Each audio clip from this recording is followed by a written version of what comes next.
Welcome back to the Deep Dive. Today we're diving headfirst into a rivalry that's got more layers than a Midwestern onion. Indiana Hoosiers versus those Ohio State Buckeyes.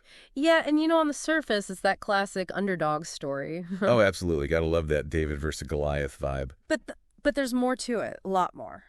Oh, yeah. Way more than just wins and losses. We're talking history, tradition, two totally different programs clashing on the gridiron.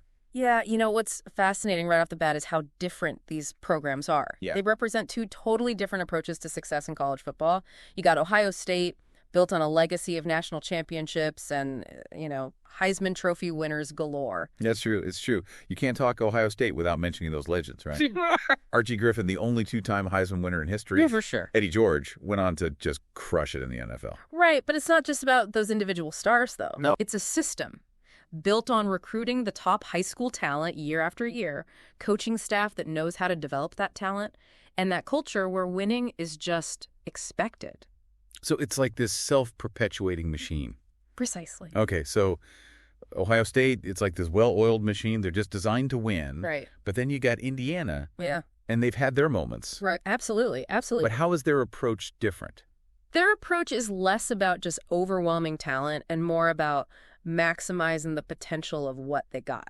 Okay, I'm intrigued. Tell me more, because I know Coach Tom Allen's been building something special there. Right. Especially with that whole LEO philosophy, love each other. But how's that actually translating to wins on the field? That's the key question, right? LEO, it's not just a catchy slogan. It's about creating a culture of unity, resilience, and accountability. Coach Allen believes that when players genuinely care about each other and buy into that shared vision, they can achieve things they wouldn't be capable of individually. So it's like the whole is greater than the sum of its parts. You got it. They're trying to build a team that's just mentally tougher, more cohesive, even if they don't have that same level of raw talent as, like, say, an Ohio State. And it's a strategy that's had a real impact. Remember, this is a program that historically has struggled to even reach a bowl game, right, let alone compete for Big Ten titles. But under Coach Allen, they're starting to shift that narrative. It's fascinating. I love it. These two programs, they represent such different philosophies. Yeah. It's like two scientific experiments running side by side. Right. Can you build a dynasty purely on talent and system? Or does genuine team unity and that never-give-up attitude actually level the playing field? Yeah, and that's what makes this rivalry so compelling. Oh, for sure. It's that clash of styles. Head-to-head. Yeah, a test of which approach can ultimately prevail in the, crucible of college football. All right, so we got the big, powerful program in Ohio State, the scrappy underdog in Indiana, each with their own distinct identity, their own way of doing things. But I'm guessing when these two teams step on the field, those philosophical differences got to translate into some pretty interesting matchups, right? Oh, absolutely. Let's start with the offensive side of the ball. Ohio State, they're known for their explosive, high-scoring offense. Wait. They've consistently had some of the best quarterbacks and wide receivers in the country. Oh, yeah. Think about guys like C.J. Stroud, Marvin Harrison Jr. They're almost impossible to contain. So if you're Indiana, how do you even begin to slow down an offensive juggernaut like that? It's a daunting task, for sure. I bet. Indiana's defensive strategy has often been a mix of trying to disrupt Ohio State's rhythm with aggressive blitzes and disguising their coverages to confuse the quarterback. So you try to create chaos. Yeah. Make it hard for them to get comfortable, execute their game plan. Right. Almost like, is it like Indiana's trying to play chess while Ohio State just wants to play checkers? That's a great analogy. Yeah. It really highlights that strategic battle that unfolds in every game between these two teams. Indiana knows they can't just line up and try to match Ohio State's athleticism. Great. So they got to be more creative, more unpredictable. I love to see. This is where it gets really interesting for me. We've talked about the contrast in programs, the different philosophies, but I want to hear about those moments where it all comes to life on the field. Are there any specific games that really capture the essence of this rivalry? Oh, there are plenty, but if we're going to truly understand this rivalry and how it's evolved, we got to go back to a game that shocked the college football world, Indiana's 1967 victory. Wait, Indiana actually beat Ohio State. I thought that was practically a law of nature. It's rare. It's rare. Tell me about this upset. It must have been huge. Oh, you're telling me this wasn't just any win. This was during Indiana's Rose Bowl season, a year where they defied all expectations and made history. Wow, to think that Indiana, a program that's often struggled to even make a bowl game, actually went to the Rose Bowl, beat Ohio State in the same year. Okay, I need details. What were the circumstances? Was it a fluke? Was there something special about that Indiana team? Well, that's what we're about to find out. But before we get there, let's rewind the clock a bit and set the stage for this monumental upset. It all starts with understanding the context of college football in the 1960s. In the 1960s, college football was a different beast. Oh, bet. The Big Ten was arguably the most powerful conference in the country. And Ohio State, under legendary coach Woody Hayes, was a perennial powerhouse. Woody Hayes. Yeah. That name is like synonymous with Ohio State football. Wasn't he known for that fiery personality and that iconic hat he always wore? Exactly. Larger-than-life figure, demanding coach. Oh, yeah. Instilled a culture of discipline and toughness in his players. Ohio State under Hayes, that was a team you simply didn't expect to lose to, especially not to a team like Indiana. So you're telling me that Indiana, in their Rose Bowl year, managed to topple the mighty Ohio State, coached by Woody Hayes. Okay, I need to know how they pulled that off. What was the game like? Was it close? Did Indiana just completely dominate? Well, the game itself was a defensive struggle, a far cry from the high-scoring affairs we often see today. Yeah. Final score was 19-14. Ooh, 19-14. Indiana holded on for dear life in the final minutes. That's a nail-biter. I can only imagine the tension in that stadium as the clock ticked down. But what were the key factors? What allowed Indiana to pull off this upset? Was it their defense? Did they manage to shut down Ohio State's offense? Defense was definitely a huge part of it. Indiana's defense, they played with an intensity and discipline that seemed to rattle Ohio State. They forced a couple key turnovers, and their defensive line, they were able to get pressure on Ohio State's quarterback, disrupting their passing game. It sounds like that LEO philosophy might have been a factor here. Did that underdog mentality, that sense of unity, that resilience, you think that gave them an edge against a team like Ohio State, a team that was probably used to just steamrolling over their opponents? That's a fascinating question. It's impossible to know for sure what was going on in the minds of those players back in '67, but it's certainly plausible that Indiana's team chemistry and their belief in themselves played a role in that upset victory. So you mentioned this game was part of Indiana's Rose Bowl season. That must have been an incredible year for the Hoosiers. What else can you tell us about that season? What made it so special? Well, the Rose Bowl was a huge deal back then. It was considered the pinnacle of college football success. And for a program like Indiana, Right. it was a once-in-a-lifetime achievement. They finished the regular season with a 9-1 record. Wow. Their only loss coming against Purdue in the final game. So even though they lost to Purdue, they still went to the Rose Bowl. Yeah. How does that work? Didn't Purdue also have a shot at the Rose Bowl after beating Indiana? Yes, but back then, the Big Ten had a rule that prohibited a team from going to the Rose Bowl in consecutive years. Purdue had gone the previous year, so even though they beat Indiana, the Rose Bowl bid went to the Hoosiers. Wow, that's a rule you don't see anymore, so Indiana gets to go to the Rose Bowl after this historic season that includes a victory over Ohio State. What was the Rose Bowl experience like for them? Did they manage to pull off another upset? Unfortunately, the Rose Bowl didn't go their way. They faced off against the powerhouse USC Trojans, led by legendary running back O.J. Simpson, and lost 14-3. Oh, so close. But still, what an accomplishment for Indiana to beat Ohio State and go to the Rose Bowl in the same year. Right. That's something that Hoosier fans are probably still talking about today. Absolutely. It's a testament to what can happen when a team comes together, believes in itself, and plays with heart and determination. It's a reminder that even in a sport dominated by powerhouses like Ohio State, anything is possible on any given Saturday. Exactly. That's why we love college football. Right. The upsets, the drama, the moments that defy expectations. Okay, so we've established that Indiana can pull off the upset, but let's be honest, those victories, few and far between. Yeah. For the most part, Ohio State has dominated this rivalry over the years. For sure. Yeah, is there a particular game that really showcases Ohio State's power and why they've been so consistently successful? Well, if you want to see offensive fireworks, a game that went down to the wire, look no further than the 2012 matchup. Okay. This one ended with a score of 52-49. 52-49. That's not a football score. That's a basketball score. Yeah. Tell me everything. What made this game so memorable? It was a back-and-forth battle from start to finish. Both offenses were clicking. Quarterbacks were making incredible throws. Receivers making highlight reel catches. I can only imagine the atmosphere in the stadium. Were you there? What was it like witnessing this offensive explosion in person? I wasn't at that particular game, but I've seen plenty of footage and heard countless stories from people who were there. Yeah. They described it as an absolute roller coaster of emotions. It must have been hard for fans to even catch their breath with both teams trading touchdowns like that, who ultimately came out on top. How did Ohio State manage to edge out Indiana in such a high-scoring affair? Ohio State ultimately won, but it came down to the final seconds. They had a late-game drive that culminated in a field goal as time expired. So even in a game where Indiana put up 49 points, they still couldn't quite get over the hump against Ohio State. Seems like that's been a recurring theme in this rivalry. It has, but even in those losses, Indiana has shown flashes of brilliance and a willingness to fight until the very end. That's the thing about rivalries like this, right?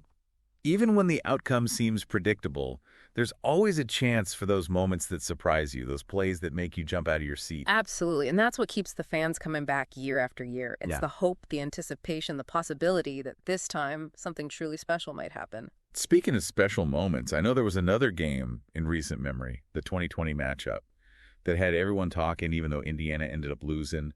What was it about that game that made it stand out?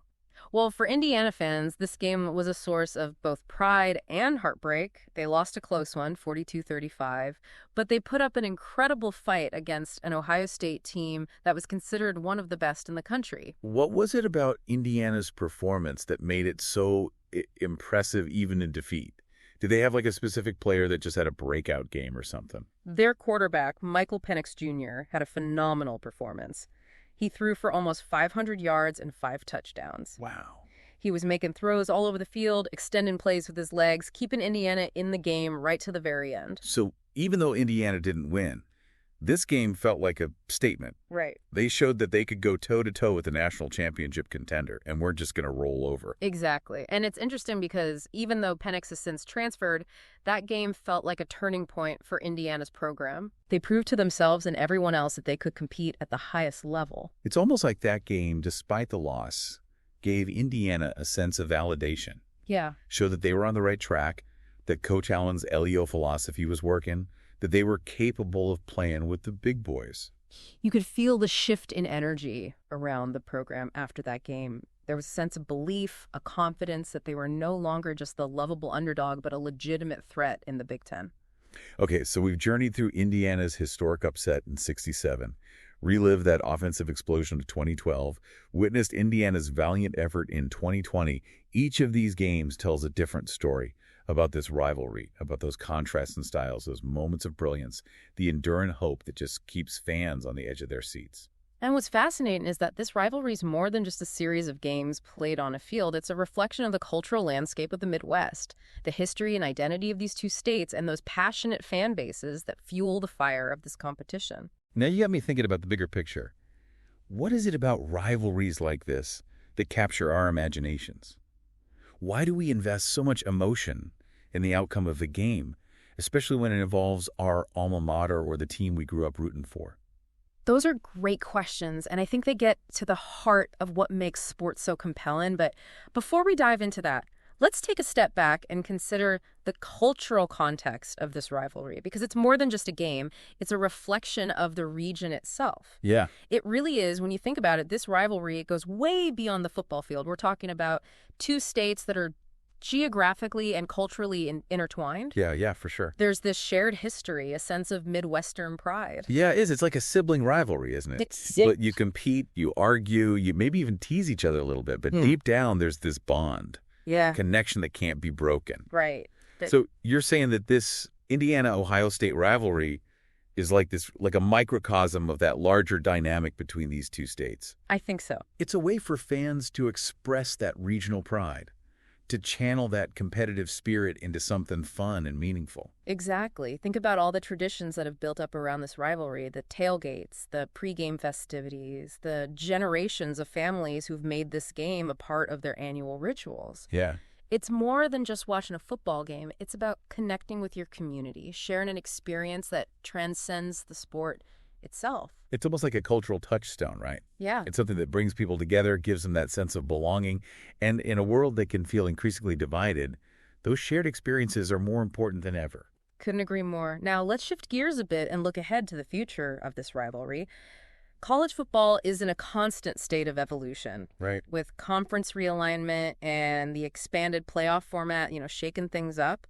How do you see these changes impacting the Indiana-Ohio State dynamic? Well, I think for Ohio State, the goal remains the same. National championships. Right. They're always going to be in the hunt for that playoff spot, for sure. But with the playoff expanded, the margin for error gets a little smaller. Yeah. They can't afford to slip up, especially against a conference opponent. That's where Indiana comes in. Right. They're no longer content with just being a spoiler. They want to establish themselves as a consistent force in the Big Ten, a team that can challenge for conference titles. And what better way to prove their legitimacy than by knocking off the perennial powerhouse in their own division? So the stakes are getting higher for both teams. Yeah. For Ohio State, maintaining that dominance, proving they're still the kings of the Big Ten. And for Indiana, taking that next step, showing the college football world that they're a program on the rise. Absolutely. And this brings us back to that question that's been lingering in the background throughout our deep dive. Will Indiana ever break through and defeat Ohio State again? It feels like we've explored so many aspects of this rivalry, the historical context, the contrast in styles, those unforgettable moments. But that one question just hangs in the air. Yeah. It's like it's the ultimate test for Indiana. Right. The final boss they need to defeat to truly prove their arrival. It's the dream, isn't it? For Indiana fans, it's about more than just winning a game. It's about conquering that psychological hurdle, Right. exercising those decades of frustration, finally stepping out of the shadow of their biggest rival. Man, it would be a seismic shift in the college football landscape if Indiana could beat Ohio State. Oh, yeah. It would send shockwaves through the Big Ten and beyond. It would be a statement that the hierarchy is changing, that the underdogs are ready to challenge the established order. And who knows, maybe that victory is just around the corner. We've seen how Indiana has steadily improved under Coach Allen. Yeah. They're playing with more confidence, more swagger. They got a system in place that's built for sustained success. Maybe all they need is that one breakthrough moment, that one signature win to truly ignite their program.